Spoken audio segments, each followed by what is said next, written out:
तो भाई हम लोग पढ़ रहे थे एटम्स एंड मॉलिक्यूल्स। और इस सीरीज में हम लोग काफी सारा कुछ तकनीक जान चुके हैं। एटम्स के बारे में जाने, मॉलिक्यूल्स के बारे में जान लिए, है ना। एटम क्या होता है, मॉलिक्यूल क्या होता है, और इन सबसे पहले हम लोग क्या जाने थे, मैटर। इसी के बारे में समझने के लिए हम लोगों को ये सब चीज जानना पड़ा था। उसके बाद हम लोग क्या देखे, थोड़ा बहुत कुछ लॉज देखे, है ना। उसके बाद और क्या सब देखे थे भाई, एटॉमिसिटी क्या होता है, वैलेंसी क्या होता है, केमिकल रिएक्शन कैसे होता है, वगैरह वगैरह हम लोग देख चुके थे। आज क्लास हम लोग शुरू करेंगे और जानेंगे एटॉमिक मास क्या होता है। ठीक है भाई। तो एटॉमिक मास जो होता है वो समझने के लिए पहले हमको जाना पड़ेगा एक एटम के भीतर। एक एटम में क्या होता है भाई, प्रीवियस क्लास में हम लोग देखे थे कि एटम के भीतर में क्या होता है, इलेक्ट्रॉन होता है, प्रोटॉन होता है और न्यूट्रॉन होता है। These are the fundamental particles of an atom, constituent particles, जिनसे एटम बना होता है। ठीक है। तो अब ये क्वेश्चन तुम्हारे मन में आ सकता है कि फंडामेंटल पार्टिकल जो है किसी भी मैटर का, वो एटम को क्यों बोलते हैं, इलेक्ट्रॉन प्रोटॉन और न्यूट्रॉन को क्यों नहीं बोलते हैं। भाई ऐसा इसलिए है कि इलेक्ट्रॉन प्रोटॉन और न्यूट्रॉन जो है, इसका नेचर किसी भी एलिमेंट के लिए डिफरेंट नहीं होता। ये सारे एलिमेंट में सेम ही नेचर का होता है, काउंटिंग अलग अलग हो सकता है। नेचर सबका, इलेक्ट्रॉन का नेचर सेम ही होगा, प्रोटॉन का नेचर सेम ही होगा, न्यूट्रॉन का नेचर सेम ही होगा। बट जो एटम का नेचर है ना, वो डिफरेंट एलिमेंट के लिए डिफरेंट होता है। That's why atoms are called the fundamental particles of a matter या ऑफ एन एलिमेंट। समझ गए बात को। ठीक है भाई। तो हम लोग आते हैं, सबसे पहला एटम के बारे में कुछ बेसिक समझते हैं। एटम है, उसका न्यूक्लियस जो होगा उसमें क्या होता है, उसमें प्रोटॉन्स होता है और न्यूट्रॉन्स होता है, और इलेक्ट्रॉन जो उसके चारों तरफ चक्कर काटता है भाई। ठीक है। Electrons are revolving around the nucleus in discrete orbits. ठीक है। अब एक हमारे पास हाइड्रोजन है। हाइड्रोजन का खासियत क्या है कि हाइड्रोजन एकमात्र ऐसा एलिमेंट है, क्वेश्चन में आ सकता है, name the element which has no neutron. तो उसका क्या नाम हो जाएगा, हाइड्रोजन। हाइड्रोजन के पास बस एक प्रोटॉन होता है और एक इलेक्ट्रॉन होता है, इसके पास कोई न्यूट्रॉन नहीं होता है। समझ गए बात को। तो हाइड्रोजन को हम लोग मान लिए हैं स्टैंडर्ड क्या चीज का, जैसे हम लोग वेट करते हैं तो 1 kg का एक बाट यूज करते हैं, है ना। तो हाइड्रोजन को ऐसे समझ लो, वो 1 kg का बाट है, ऐसा समझ लो एटम के केस में। तो हाइड्रोजन के पास क्या रहता है, एक प्रोटॉन और एक न्यूट्रॉन। ठीक है भाई। इसके बाद एक एटम है कार्बन का। तो हम लोग को एटॉमिक मास समझने से पहले समझना पड़ेगा, कुछ एक टर्म होता है, एक टर्म आता है आइसोटोप्स। किसी को पता है क्या, आइसोटोप्स क्या होता है। ठीक है। एक होता है आइसोबार, एक होता है आइसोमर।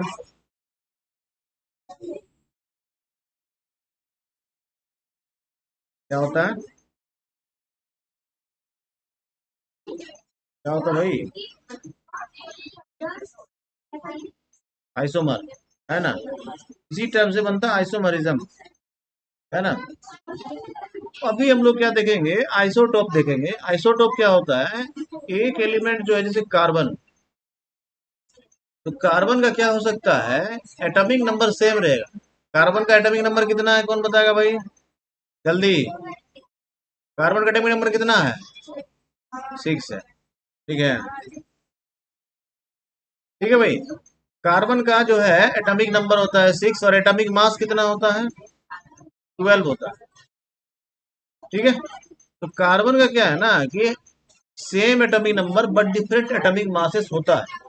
ऐसा बहुत सारे एलिमेंट है that has same atomic number but different atomic masses, are called isotopes. जैसे कार्बन का C12 है, C14 है, इसको हम लोग क्या बोलते हैं, आइसोटोप्स ऑफ कार्बन बोलते हैं। ठीक है। आइसोटोप समझ में आ गया। आइसोटोप का क्या होगा, सेम एटॉमिक नंबर होगा और डिफरेंट एटॉमिक मास होगा।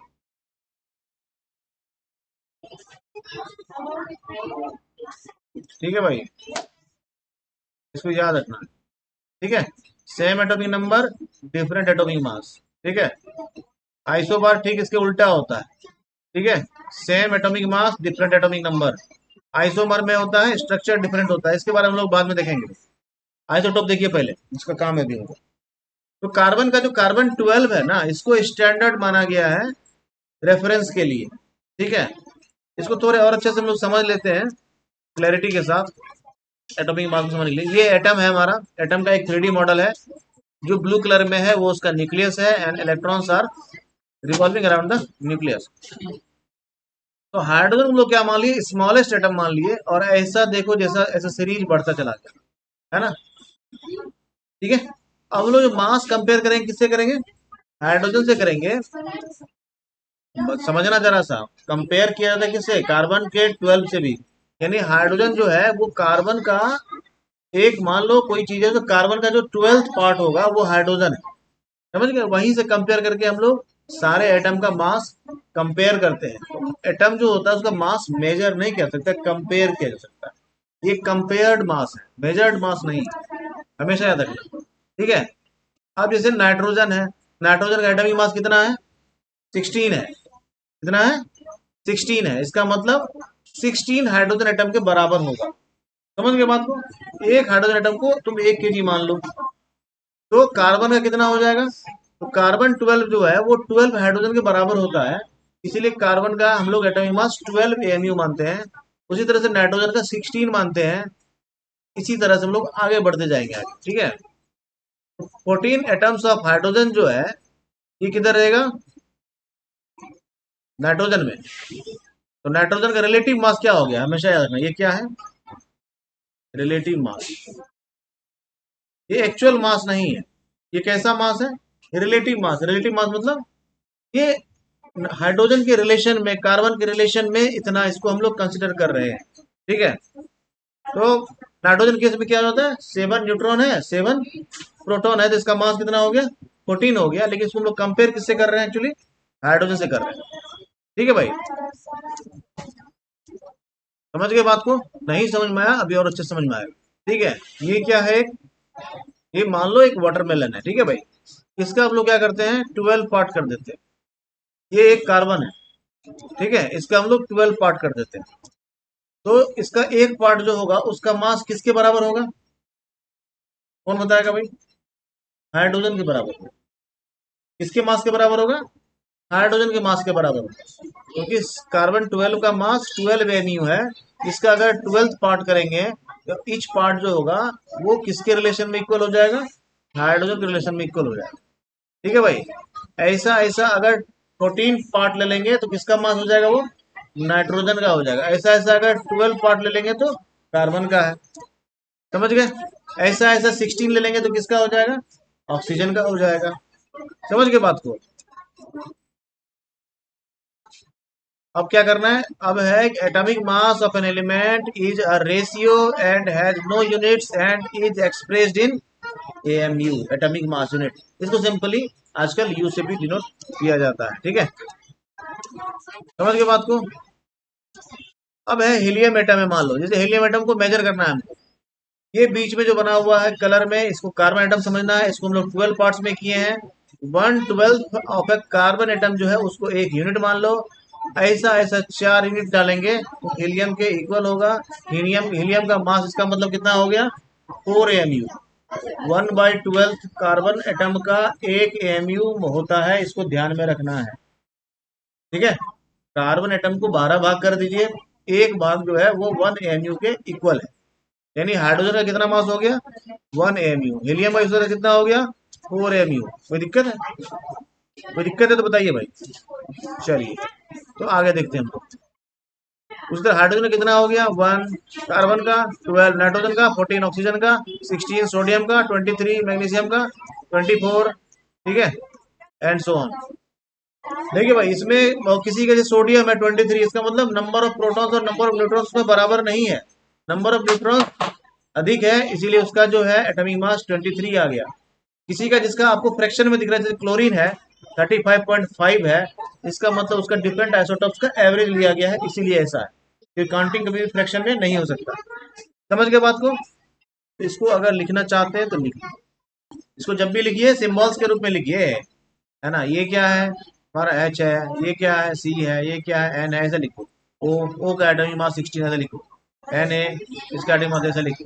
ठीक है, जल्दी जल्दी लिखिए भाई।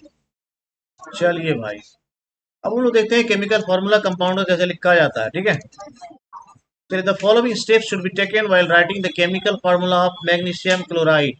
सपोज करो दिया आपको कि मैग्नीशियम क्लोराइड का फार्मूला लिखिए, तो इसमें क्या है, मैग्नीशियम है, क्लोराइड है ना। तो मैग्नीशियम का valency, magnesium valency, magnesium valency 2, क्या होता है 2। Chlorine valency 1। इसको क्या करना है, इंटरचेंज कर देना है। क्या करना है, इंटरचेंज कर देना है। Mg के साथ 1 और Cl के साथ 2, यानी क्या हो गया, MgCl2।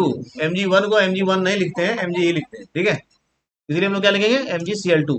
समझ गए बात को। आगे लिखने के लिए जिस भी जिस भी का हमको सिंबल लिखना, जैसे वाटर का ना H2O होता है। क्यों होता है H2O, तो हम लोग H लिखेंगे और O लिखेंगे। H के ऊपर H की वैलेंसी लिखेंगे, O के ऊपर O की वैलेंसी लिखेंगे, है ना। और इसको इसके साथ, इसको इसके साथ कर देते हैं। इसीलिए हम लोग क्या लिखते हैं, H के साथ 2 और O। समझ में बात आई। तो केमिकल फॉर्मूला लिखना आसान है कि नहीं, कठिन है। अगर वैलेंसी याद है, कोई भी चुटकियों में लिख सकता है भाई। ठीक है, now we will take some more examples. ठीक है, चलिए भाई, कैल्शियम ऑक्साइड है, कैल्शियम ऑक्साइड का फॉर्मूला लिखना, जल्दी से लिख के दिखाओ। तो कैल्शियम ऑक्साइड में कौन कौन है, कैल्शियम है और ऑक्सीजन है। ये हो गया हमारा कैल्शियम। ठीक है, और इसके बाद ये हो गया हमारा ऑक्सीजन। लिखो जल्दी से, जल्दी से लिखिए भाई। कैल्शियम हो गया और ऑक्सीजन हो गया।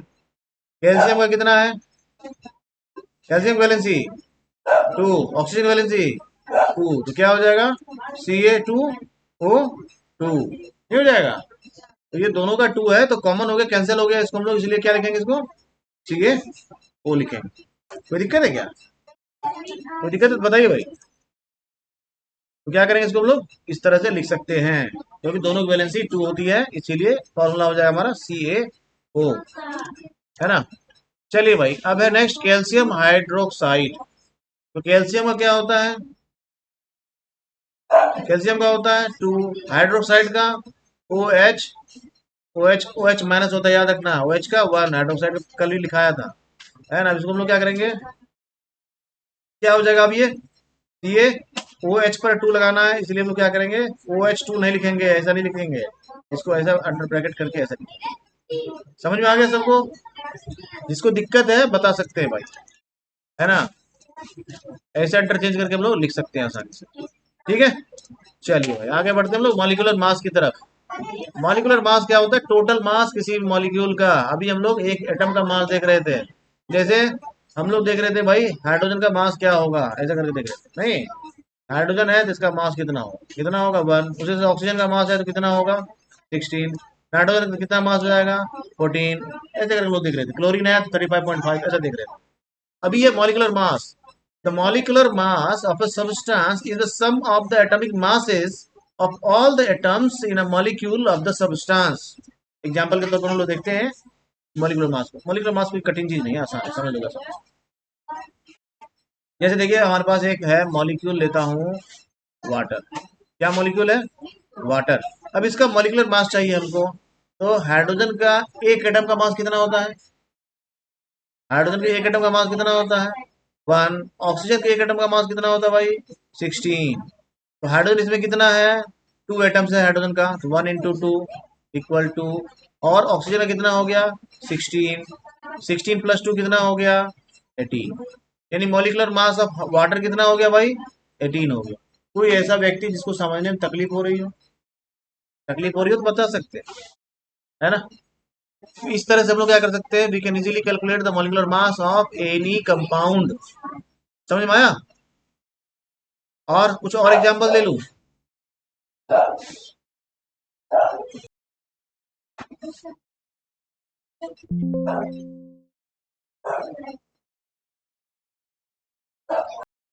तो चलिए हम लोग कुछ एग्जांपल्स ले लेते हैं। Now we have to calculate the molecular mass of HNO3। HNO3 बोले तो नाइट्रिक एसिड। जल्दी से कैलकुलेट करना भाई। H का मास क्या होता है, हाइड्रोजन का कितना होता है 1, नाइट्रोजन का कितना होता है भाई 14, ऑक्सीजन कितना होता है भाई 16, ठीक है। एच कितना है 1 ही है, नाइट्रोजन कितना है 1 ही है, और ऑक्सीजन कितना है 3 है, तो 16 × 3 कर लेंगे, 16 × 3 कितना हो जाएगा जल्दी, 16 × 3 कितना होता है भाई 48, ऐड कर लो सबको। कोई दिक्कत है क्या, कोई दिक्कत है, किसी को दिक्कत है तो बताइए, इस तरह से निकाल सकते हैं क्या, तो यानी कि या तो कितना हो गया 63 U या फिर 63 MU ऐसा लिख सकते हैं, ठीक है। तो molecular mass of HNO3 is 63 U। किसी को समझने में परेशानी हो रही है अभी तो बता सकते हैं। तो मॉलिक्यूलर मास क्या हो गया, it is sum of atomic masses of each and every element present in the compound.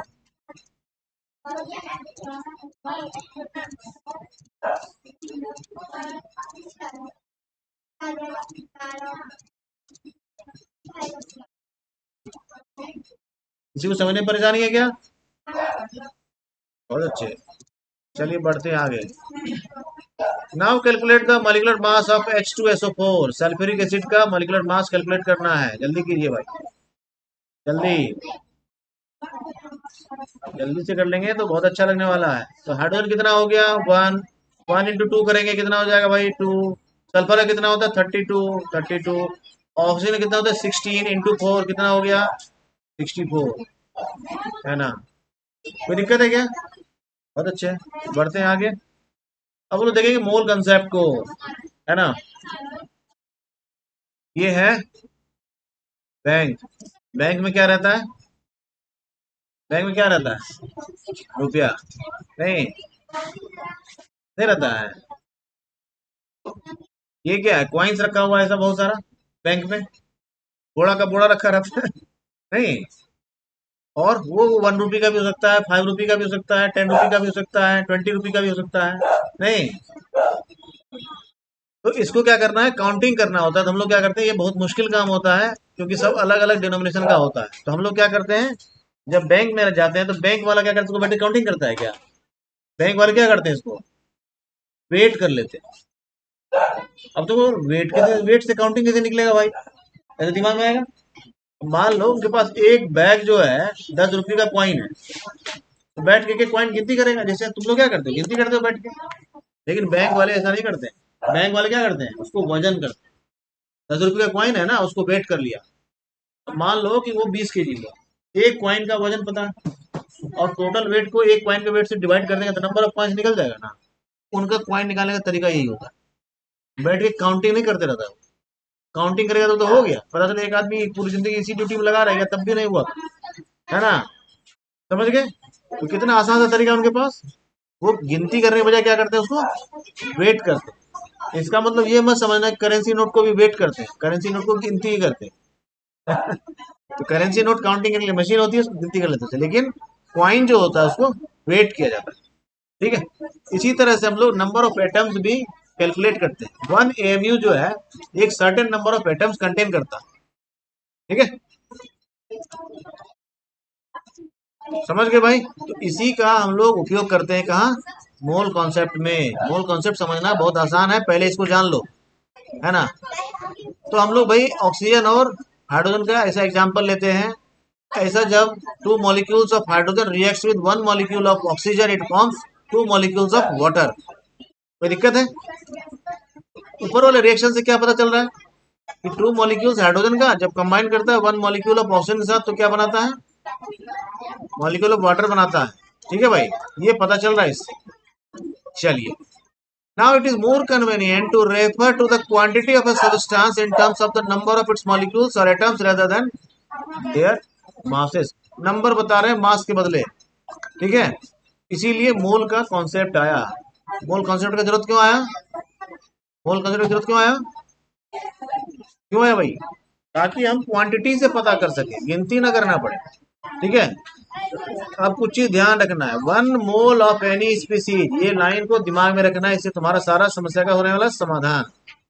1 mole of any species, ठीक है, एनी स्पीसीज का मतलब है वो एटम भी हो सकता है, मॉलिक्यूल्स हो सकता है, आयंस हो सकता है, पार्टिकल्स हो सकता है, कुछ भी हो इससे मतलब नहीं है। इफ इट इज 1 मोल, ठीक है, if it is 1 mole, then it is that quantity is in number having a mass equal to its atomic or molecular mass in grams. यानी 1 मोल जो है किसी का भी, किसी भी स्पीसीज का, is that quantity in number having a mass equal to its atomic or molecular mass in grams. इसको अभी हम लोग समझेंगे, इसको लिख लीजिए। तो बढ़ते हम लोग आगे।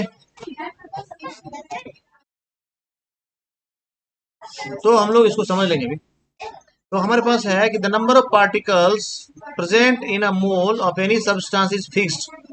इसका वैल्यू कितना है? 6.022 इंटू 10⁻23। देखो इसमें कंफ्यूज नहीं करना है, कहीं कहीं तुमको ये लिखा हुआ मिलेगा किसी बुक में 6.023 इंटू 10⁻23, कहीं मिलेगा 6.02 इंटू 10⁻23। इन सबसे कोई फर्क नहीं पड़ता है, सब एक ही जैसा है, ठीक है। समझ गए बात को? जो एक्चुअल वैल्यू है वो 6.022 इंटू 10⁻23 है। अब ये मोल कॉन्सेप्ट क्या है, इसको हम लोग थोड़ा और अच्छे से समझेंगे, ठीक है।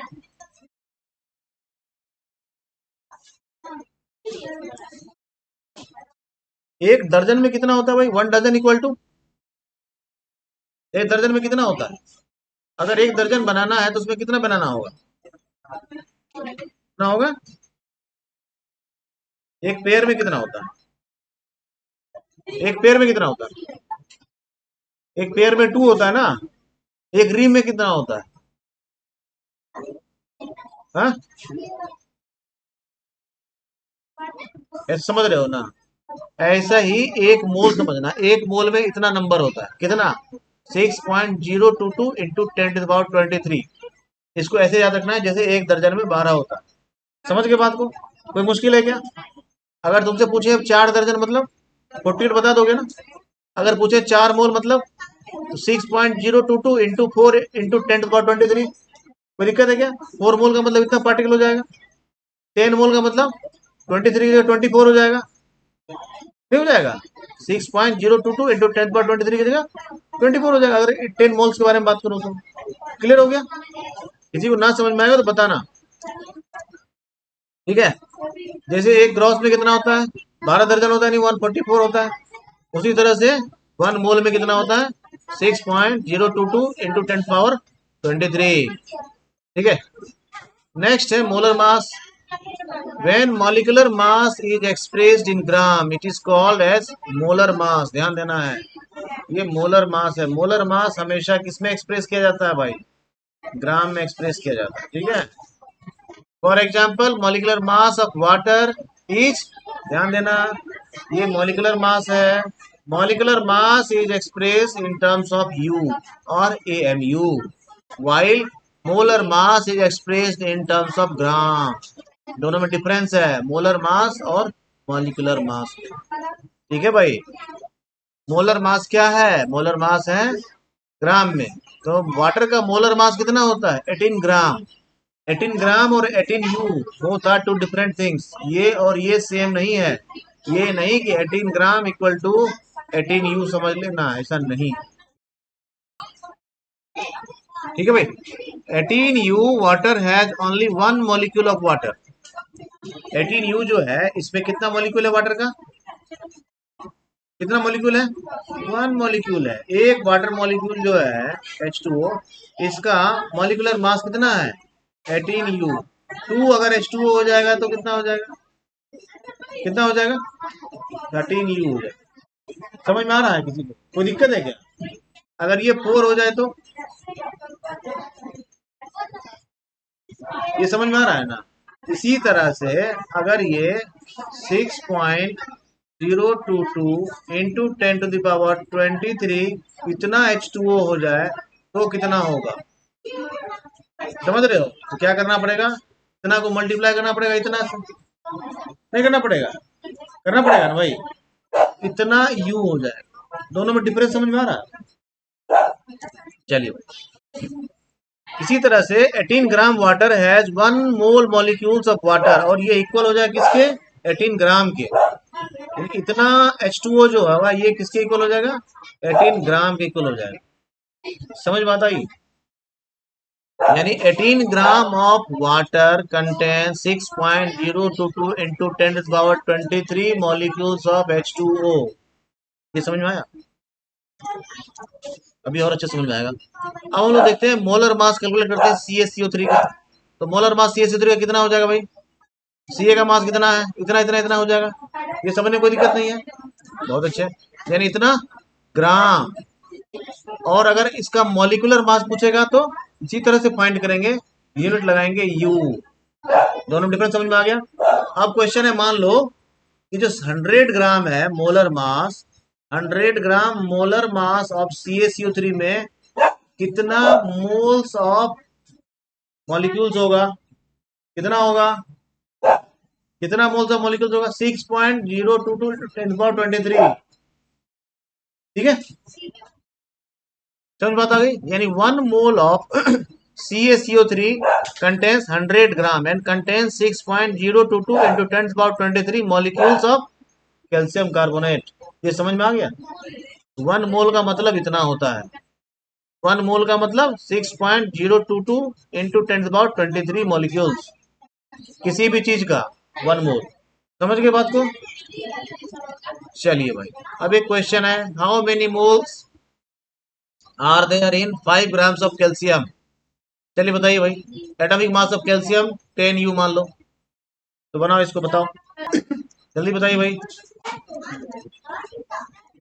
है ना? अब समझना जरा सा, 1 मोल ऑफ एटम जो है इसका ग्राम एटॉमिक मास जो है कैल्शियम का कितना होता है? 40 ग्राम होता है।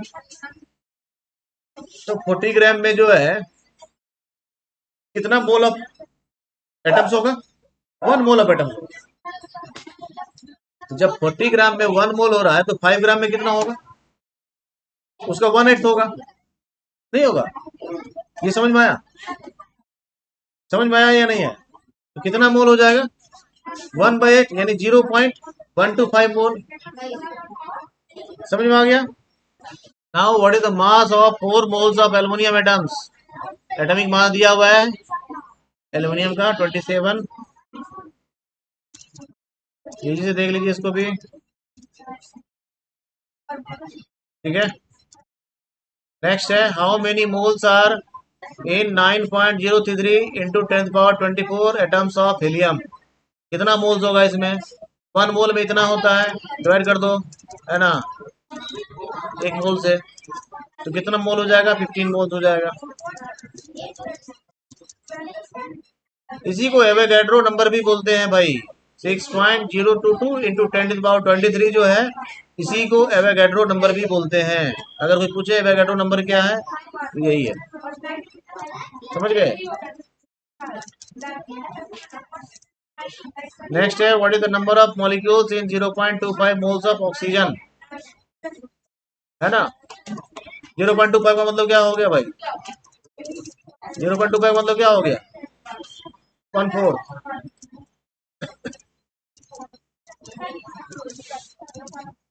समझ में आया? ठीक है।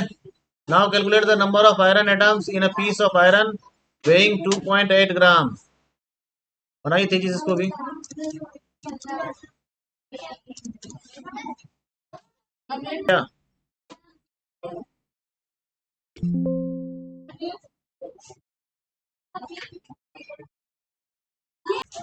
चलिए भाई, लास्ट क्वेश्चन देख लेते हैं। Calculate the mass of 3.011 into 10 to the power 24 molecules of nitrogen molecule, है ना, N2 का।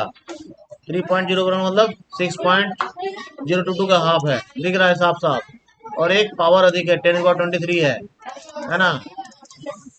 तो कितना हो जाएगा? 140 ग्राम। कोई दिक्कत है भाई? या फिर आप इसको ऐसे भी सॉल्व कर सकते हैं। ठीक है, समझ में आ गया? चलिए भाई, इस तरह से हम लोग एटम्स एंड मॉलिक्यूल्स की समाप्ति की घोषणा करते हैं। तो सभी लोग इसको और अच्छे से प्रैक्टिस कर लेना है।